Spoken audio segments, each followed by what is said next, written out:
Quoi? Tu veux qu'on se lie à demeurer au premier objet qui nous prend? Qu'on renonce au monde pour lui et qu'on n'ait plus d'yeux pour personne? La belle chose que de se piquer d'un faux honneur d'être fidèle, de s'ensevelir dans des passions et d'être mort dès sa jeunesse à toutes les beautés qui nous peuvent frapper les yeux. Molière, un gars qui écrivait du théâtre comme ça.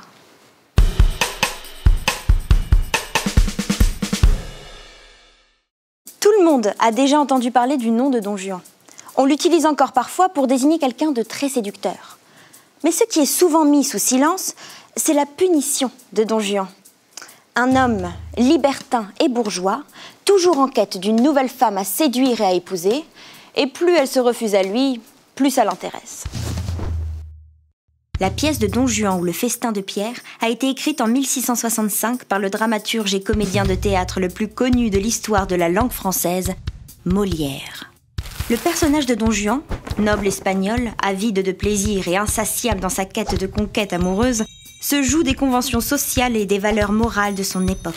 Sa rencontre avec Elvire, une jeune femme noble qu'il abandonne après l'avoir séduite, déclenche une série d'événements qui vont peu à peu, sans crier gare, le conduire à sa perte.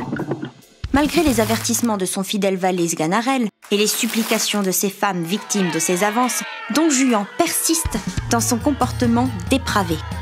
Pourtant, sa fin tragique semble inévitable. Confronté à la justice divine sous la forme du spectre vengeur d'un colonel qu'il a un jour exécuté, Don Juan refuse de se repentir et est finalement puni pour ses péchés.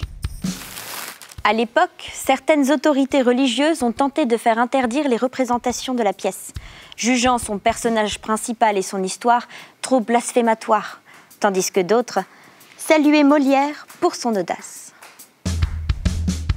Fils du tapissier du roi Louis XIII, Molière, de son vrai nom Jean-Baptiste Poquelin, est né le 15 janvier 1622 à Paris.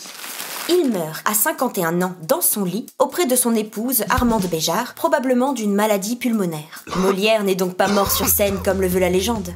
Mais au dernier soir de sa vie, il jouait effectivement le rôle d'Argan, l'hypocondriaque dans la 4e représentation du malade imaginaire. Pris de violentes quintes de toux pendant la pièce, il fit de son mieux pour masquer sa douleur et joua son rôle jusqu'à la tombée du rideau. Les comédiens étant interdits de rite catholique à cette époque et n'ayant pas eu le temps de renoncer auprès d'un prêtre à son métier, son enterrement rituel est compromis. Son épouse parvient tout de même à lui faire une place dans le cimetière de la chapelle Saint-Joseph, 4 jours plus tard et sans cérémonie. Son corps est ensuite déplacé à plusieurs reprises et les restes de sa dépouille résident aujourd'hui au cimetière du Père-Lachaise à Paris. Comme quoi, même les morts peuvent voyager. Surtout s'ils ont eu une œuvre aussi controversée. Parce que, même si Don Juan est puni à la fin de l'histoire, cette pièce reste une tribune à ses idées et à son mépris pour les bonnes mœurs. Il n'est pas vertueux, mais c'est à travers lui que la pièce peut être une critique cinglante de l'hypocrisie sociale et religieuse de l'époque.